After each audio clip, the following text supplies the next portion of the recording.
Hi friends, எல்லாருக்கும் வணக்கம். Welcome back to the channel. இன்னைக்கு என்ன வீடியோ பார்க்க போறோம் அப்படின்னா, சைக்காலஜியோட தேர்ட் தியரி தான் பார்க்க போறோம். யாரோடதுன்னு பார்த்தீங்கன்னா, கோல்பர்க்கோட தான்.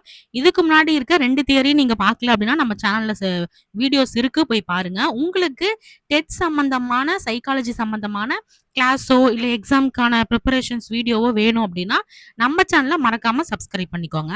இப்போ வீடியோக்குள்ள போலாம். ஃபர்ஸ்ட் வந்து கோல்பர்க் அப்படின்னா அவரோட ஃபுல் நேம் என்னன்னு பார்த்தீங்கன்னா, லாரன்ஸ் கோல்பர்க் அப்படிங்கிறது தான் அவரோட ஃபுல் நேம். இவர் ஒரு ஹார்வர்ட் யூனிவர்சிட்டியோட உளவியலாளர். இவர் என்ன பண்ணாரு அப்படின்னா, குழந்தைங்க வந்து எது சரி, எது தப்பு, எது நியாயம், எது அநியாயம் அப்படிங்கிறத எப்படி இவங்க முடிவு செய்யறாங்க அப்படிங்கறத தான் வந்து ஒரு ஆய்வா செஞ்சு ஒரு கோட்பாடை உருவாக்குறாரு.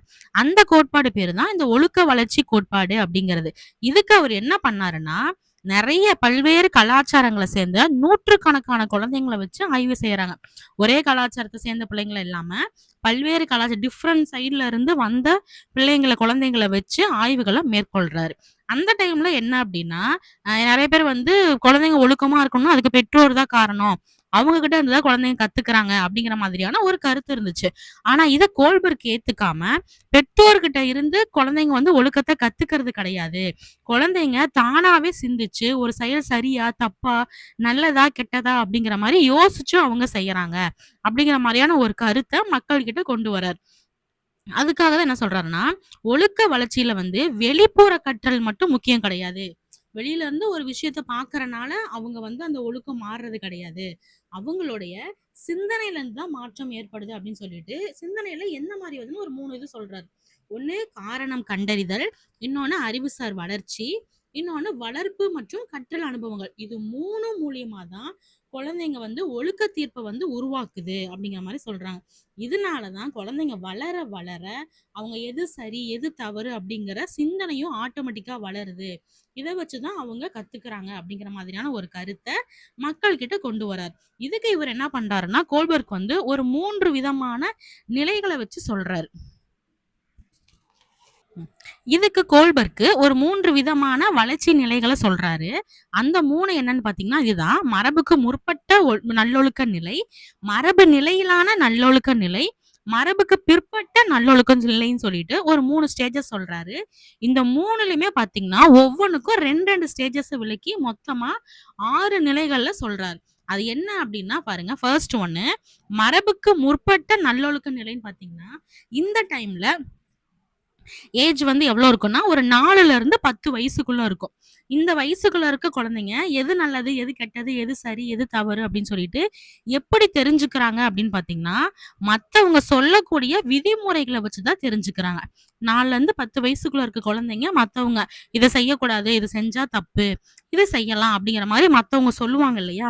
அந்த விதிமுறைகள வச்சு தான் இவங்க நல்லது, கெட்டதுன்னு சொல்லி ஒரு தெரிஞ்ச ஒரு புரிஞ்சு கொள்ளக்கூடிய ஒரு புரிதல் உண்டாக ஆரம்பிக்கிற ஸ்டேஜ்.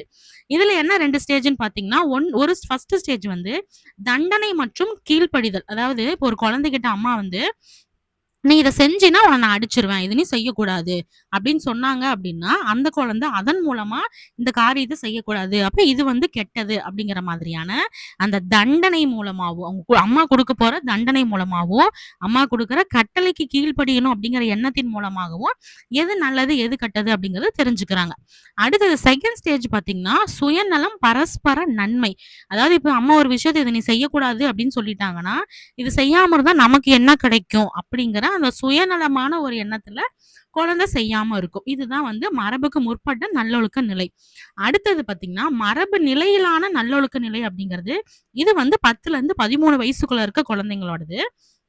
இவங்க எப்படி இந்த இத கத்துக்கிறாங்க அப்படின்னு பாத்தீங்கன்னா, சமூகம் ஏற்றுக்கொண்ட விதிமுறைகள், சட்ட ஒழுக்க நிறைகள் இத வச்சு தான் வந்து இவங்க நல்லது கெட்டதுன்னு தெரிஞ்சுக்கிறாங்க. அது எப்படின்னு பாத்தீங்க அப்படின்னா, இப்ப சமூகத்துல இது செய்யக்கூடாது, இததான் செய்யணும் அப்படின்னு ஒரு சட்டம் இருந்துச்சுன்னா, அத பின்பற்றணும் அப்படிங்கிற ஒரு உணர்வுல அவங்களுக்கு எது நல்லது கெட்டதுன்னு தெரிய ஆரம்பிக்கிற ஒரு ஸ்டேஜ். தெரிஞ்சுக்கிற ஒரு ஸ்டேஜ்.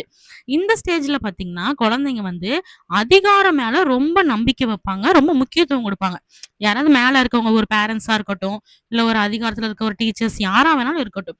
அவங்களுக்கு மேல இருக்கவங்க ஒரு அதிகாரம் ஒரு ஆர்டர் போடுறாங்க அப்படின்னா, அந்த ஆர்டருக்கு ரொம்ப இம்பார்ட்டன்ஸ் குடுப்பாங்களாம். இதுல இருக்க 2 ஸ்டேஜ் என்னன்னு பார்த்தீங்கன்னா, ஒண்ணு வந்து நல்ல பையன், நல்ல பொண்ணு அப்படிங்கிற ஒரு நிலை. அதாவது இப்ப இந்த ரூல் இருக்கு. இத செஞ்சா நீ நல்ல பையன் அப்படிங்கிற மாதிரி இப்ப சொல்லுவாங்க அப்படின்னா, அந்த குழந்தை மத்தவங்க முன்னாடி நம்ம நல்ல பையன்னு ஒரு பேர் வாங்கணும்.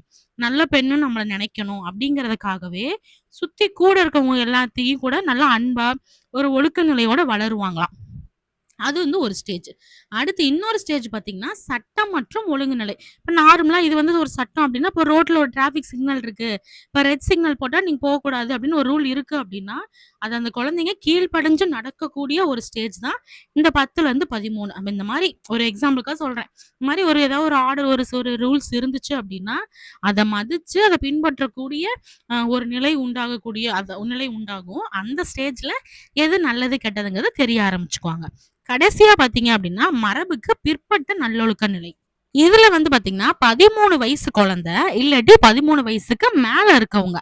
இந்த மாரி இருக்கவங்க தான் மரபுக்கு பிற்பட்ட நல்லொழுக்க நிலையில வருவாங்க. இந்த டைம்ல குழந்தைங்க, உண்மையிலேயே இது சரிதானா? இது நல்லதா? இது தப்பா? இது செய்யலாமா? அப்படின்னு சொல்லி அவங்களா உண்மையா பகுத்தறிஞ்சு சிந்திக்கக்கூடிய ஒரு பக்குவம் இந்த டைம்ல வந்துரும்.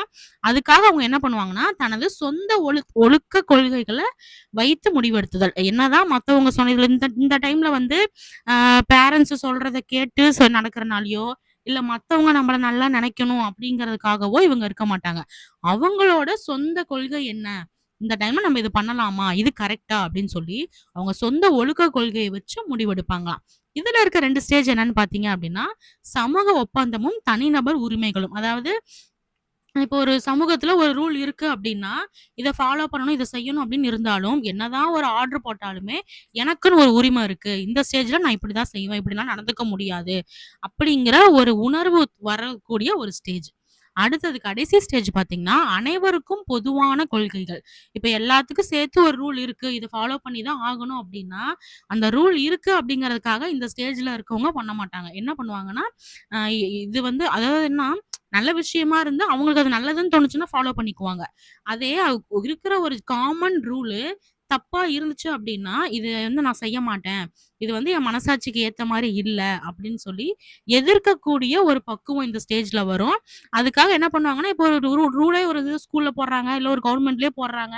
ஆனா, ஒரு கெட்ட விஷயம் பண்ணி தான் ஆகணும் அப்படிங்கிற மாரி வந்துச்சுன்னா, என்னால இது செய்ய முடியாது. இதுக்காக எனக்கு என்ன தண்டனை வந்தாலும் எனக்கு பரவால்ல. அப்படிங்கிற அளவுக்கு எதிர்த்து நிற்கக்கூடிய அளவுக்கு ஒரு ஸ்டேஜுக்கு வருமாம். அதுதான் வந்து இந்த 13 வயசுக்கு மேல இருக்கக்கூடிய மரபுக்கு பிற்பட்ட நல்லொழுக்க நிலை. இந்த மாதிரி தான் ஒவ்வொரு வயசுலயும் அவங்களோட இந்தந்த ஸ்டேஜ் மூலமா அவங்க நல்லது, கெட்டது தெரிஞ்சுக்கிறாங்க அப்படின்னு சொல்லிட்டு கோல்பர்க் சொல்லியிருந்தாரு. இதுல நீங்க எக்ஸாம் பாயிண்ட் ஆஃப் வியூல என்னென்ன தெரிஞ்சுக்கணும் அப்படின்னா, அந்த 3 நிலைகள், 3 நிலையில வரக்கூடிய ஒவ்வொரு ஸ்டேஜ், மொத்தம் 6 ஸ்டேஜ். 6 ஸ்டேஜ் என்னன்னு தெரிஞ்சுக்கணும். அதுக்கான இருக்க ஒவ்வொரு வயதும், எந்த வயதுல என்ன மாரி இருக்கும் அப்படிங்கிறத தெரிஞ்சுக்கிட்டீங்கனாலே, ஈஸியா ப்ரிப்பேர் பண்ணிரலாம். ரொம்பவே இன்ட்ரெஸ்ட்டா தான் இருக்கும். ஒரு டைம் கிளாஸ் ஃபுல்லா பார்த்து முடிச்சுட்டு, அப்புறம் நீங்க நோட்ஸ் பார்த்து படிச்சீங்கன்னா, உங்களுக்கு ரொம்ப யூஸ்ஃபுல்லா இருக்கும். நாளைக்கு அடுத்த தியரில உங்க மீட் பண்ணலாம். வீடியோ புடிச்சதுன்னா மறக்காம லைக் பண்ணிக்கோங்க. Thank you.